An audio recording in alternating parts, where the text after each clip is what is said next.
ప్రభువును ప్రియ రక్షకుడైన దేవుని పేరట మీ అందరికీ శుభాభివందనములు తెలియజేసుకుంటున్నాను. జీసస్ ను క్రియేషన్ మినిస్ట్రీస్ ద్వారా ఈ రీతిగా ప్రతిరోజు అనుదిన ఆహారమును మీతో పంచుకోవడానికి దేవుడిస్తున్న కృపను బట్టి దేవునికి అనలేని కృతజ్ఞతలు. ప్రియులారా, అందరూ ఎలా ఉన్నారు? బాగున్నారా? మీరందరూ కూడా క్షేమంగా ఉండాలని ప్రతిరోజు మీ కొరకు మేము ప్రార్థిస్తున్నాము. అదేవిధంగా మా యొక్క ఈ చిన్ని పరిచర్య కొరకు మీరు కూడా అనుదిన ప్రార్థనలో జ్ఞాపకము చేసుకోవాల్సిందిగా మనవి చేస్తూ ఉన్నాను. వాక్య ధ్యానంలోనికి మనం వెళ్దాము. 1వ సమూయేలు 1వ అధ్యాయము 10-11 వచనములు. బహు దుఃఖక్రాంతురాలై వచ్చి యెహోవా సన్నిధిని ప్రార్థన చేయుచు బహుగా ఏడ్చుచు, సైన్యములకు అధిపతియగు యెహోవా, నీ సేవకురాలైన నాకు కలిగి ఉన్న శ్రమను చూచి నీ సేవకురాలనైన నన్ను మరొక జ్ఞాపకము చేసుకుని నీ సేవకురాలైన నాకు మగపిల్లను దయచేసినడలా వాని తల మీదికి క్షౌరపు కత్తి ఎన్నటికీ రానియక వాడు బ్రతుకు దినములన్నిటను నేను వానిని యెహోవానగు నీకు అప్పగింతునని మ్రొక్కుబడి చేసుకొనేను. హన్నాకు కలిగిన దుఃఖం ప్రార్థన చేయడానికి ప్రేరేపించింది. పిల్లలు పుట్టడం ఆలస్యమైతే నీవే కారణమంటూ ఒకరు, లేదు నీవే కారణమంటూ మరొకరు తగులాడుకుంటూ కుటుంబంలో శాంతి సమాధానం కోల్పోయే భార్యాభర్తలకు హన్నా జీవితం గొప్ప మేల్కొల్పు. దేవుని సన్నిధిలో రోధించి పొందుకునే బిడ్డలు అత్యంత ప్రయోజకులయ్యే అవకాశాలు చాలా ఎక్కువ. హన్నా కుమారుడైన సమూయేలు గొప్ప ప్రవక్త అయ్యాడు. ఇశ్రాయేలులకు చిట్ట చివరి న్యాయాధిపతి ఇతడే. హన్నాకు దేవునితో సరియైన సంబంధం ఉంది. దేవునికిని మనకును గల వ్యక్తిగతమైన సంబంధాలే మన ప్రార్థనలకు జవాబును తీసుకుని వస్తాయి. ఆయన ఏమై ఉన్నాడో, ఆయన ఏమి చేయగలడో అట్లాంటి గ్రహింపు నీవు కలిగి ఉండాలి. హన్నాలో గొప్ప భారం ఉంది. షిలోహు మందిరములో హన్నా తన వేదనను దేవునికి మనసులోనే చెప్పుకుంటుంది. పెదవులు మాత్రం కదులుతున్నాయి, స్వరం మాత్రం బయటకు వినిపించటలేదు. ఏలి అయితే ఆమె మద్యం సేవించింది అని అబద్ధం చేసుకున్నాడు. నా ఏలినవాడా, నేను మనోదుఃఖము గలదాననయ్యున్నాను.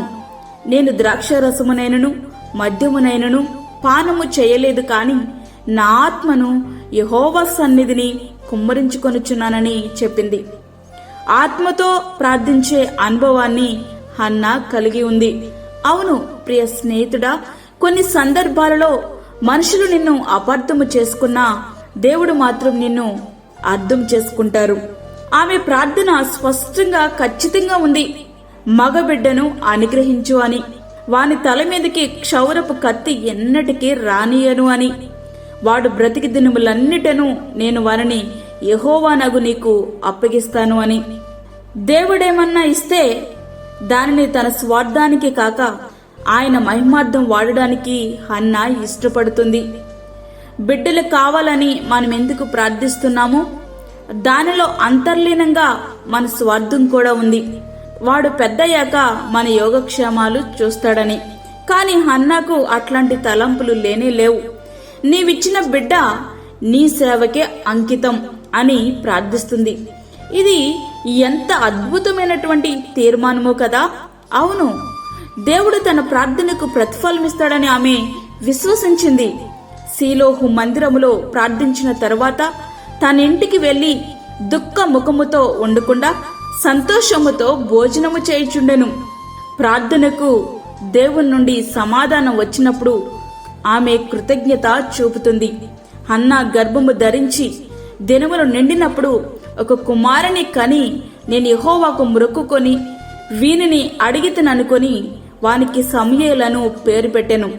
సమూయేలు అను పేరునకు దేవుని యొద్ద అడిగి పొందినది అని అర్థం. దేవునికిచ్చిన మాట చొప్పుననే దానికి కట్టుబడి ఉంది హన్నా. 1వ సమూయేలు 1వ అధ్యాయము 28వ వచనం. మనము ఆపదల్లో ఉన్నప్పుడు మన మనసుకు ఏది తోస్తే అది, మన నోటికి ఏది వస్తే అది మ్రొక్కేసుకుంటాం. మన మ్రొక్కుబడులను చూచి కాదు గాని ఆయన కృపలో మనలను జ్ఞాపకం చేసుకున్న తర్వాత ఆయన్ని మనము మర్చిపోతూ ఉంటాం. హన్నా అట్లాంటి వ్యక్తి కానే కాదు. షిలోహు మందిరంలో ఏదైతే మ్రొక్కుకుందో అదే చేసింది. తన బిడ్డను తీసుకుని వచ్చి దేవునికి ప్రతిష్ఠించింది. ప్రియ స్నేహితుడా, వాక్యం వింటున్నటువంటి ప్రియ దేవుని బిడ్డ, పిల్లలు, ఆస్తులు, అంతస్తులు, ధనధాన్యాలు అన్నీ దేవుడిచ్చినవే.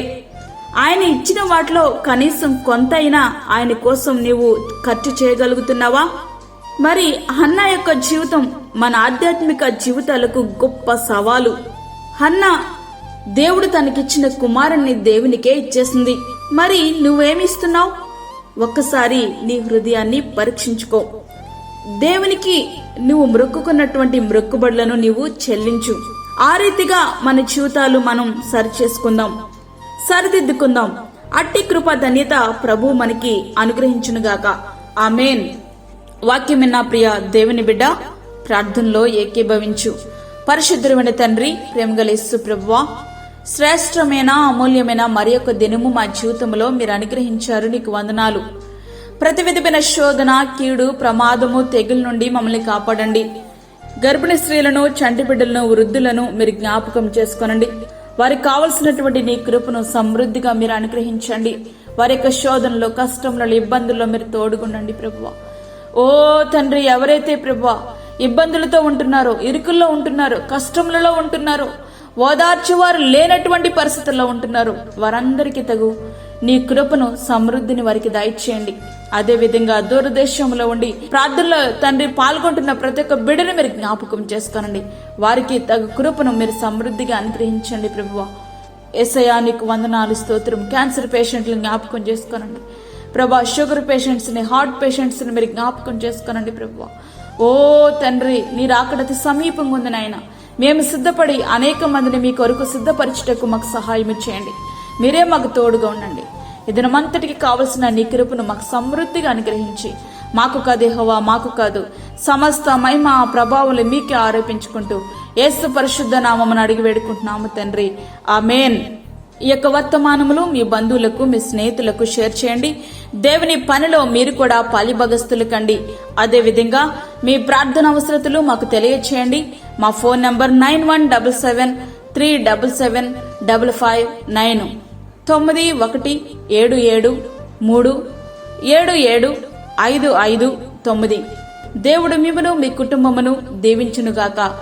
ఆమేన్. దేవుని సేవలో మీ సహోదరి అన్నామణి సాల్మన్. ఫ్రెండ్స్, మరిన్ని వీడియోస్ కొరకు మా ఛానల్ని సబ్స్క్రైబ్ చేయండి, షేర్ చేయండి, లైక్ చేయండి. దేవుడు మిమ్మల్ని దీవించునుగాక.